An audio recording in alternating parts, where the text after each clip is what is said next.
our thought was to bring forward the discussions that are happening inside of the technical ecosystem. And of late, we kind of touched on it last week with Ethereum as moneyness.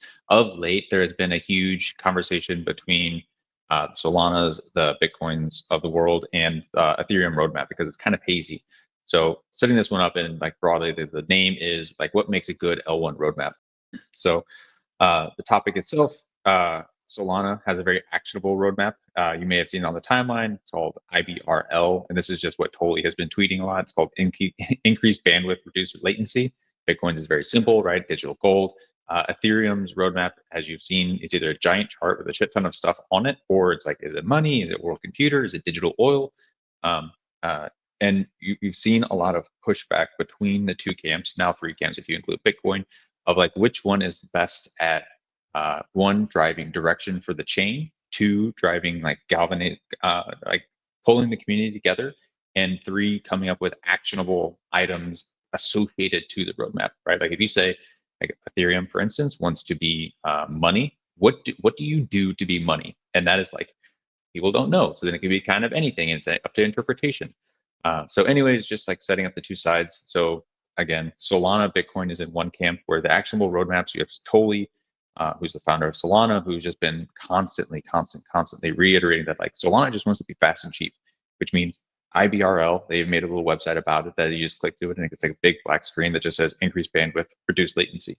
That's its mission statement. It's not about tokenomics. It's nothing about anything. It's just we want this, and we want to get to this. We have to increase bandwidth, reduce latency, right? Like that's what their goal is because they want to compete with Nasdaq, just be decentralized. And Bitcoin likewise wants to be digital gold. What do you do to be digital gold? Nothing. You don't touch the thing and you just let it be gold. Whereas the other side of the camp, or the other example of this would be Ethereum. This is backed by like David Hoffman, Sossel, all those guys. They're saying Ethereum wants to be the best DA layer, wants to be the best execution environment, wants to be the most decentralized node set, and like all of these things. And it begs the question: if you're trying to be all of these things, you're not going to be best at one of those things. Where is the value prop? How do you accrue value? All of that stuff. And again, like on the increased bandwidth, reduced latency arc of Toli, Vitalik commented on that, returned and said to come up with his own. It was DOPE was the acronym that he came up with, which was decentralization, obligatory, practicality, essential, which I think is a perfect like encapsulation of what the hell Ethereum is. It's kind of heady, kind of philosophical.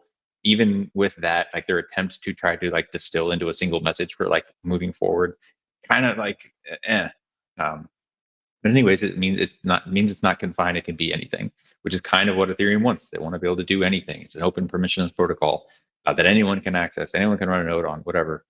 But this is the big argument that's going on: is like, do you need this very simple, very distilled message in order to align the community, galvanize developers, and align for a direction to accrue value to your network and to your token, or attract people broadly? There's no correct path, obviously, and obviously, well, with this being the forefront of the frontier, there is no example that we can point to that says like this is how you're supposed to do this. We're all trying this stuff out and learning.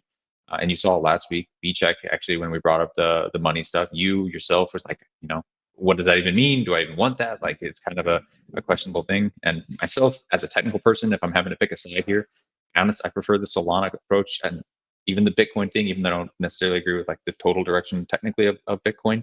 The simple messaging does allow for easy dissemination of a narrative, which you do need for a lot of these things.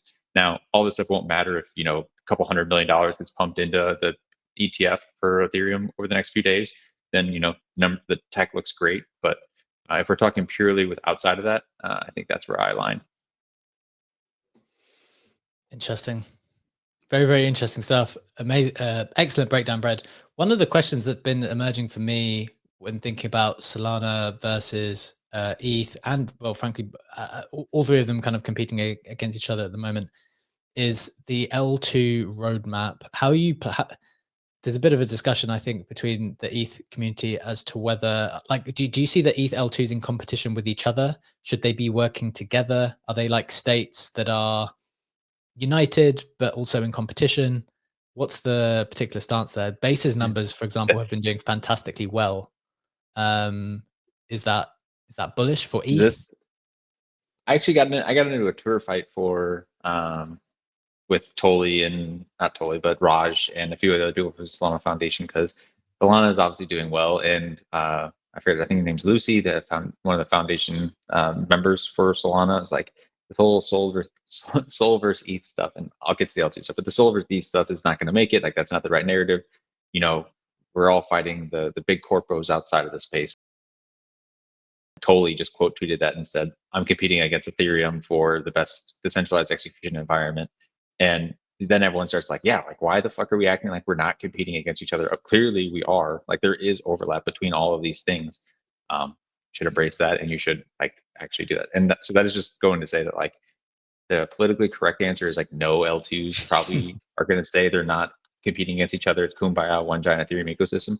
But the fact of the matter is they are absolutely competing against each other for the same users, because one user can only go whatever. Now, like it blurs a little bit with chain abstraction and bridging, whatever. Like you get the interoperable stuff inside of Superchain, but even in that, I would argue, right? You have Base, which is the dominant player inside of the Superchain ecosystem, against Optimism, against Shape, against everyone.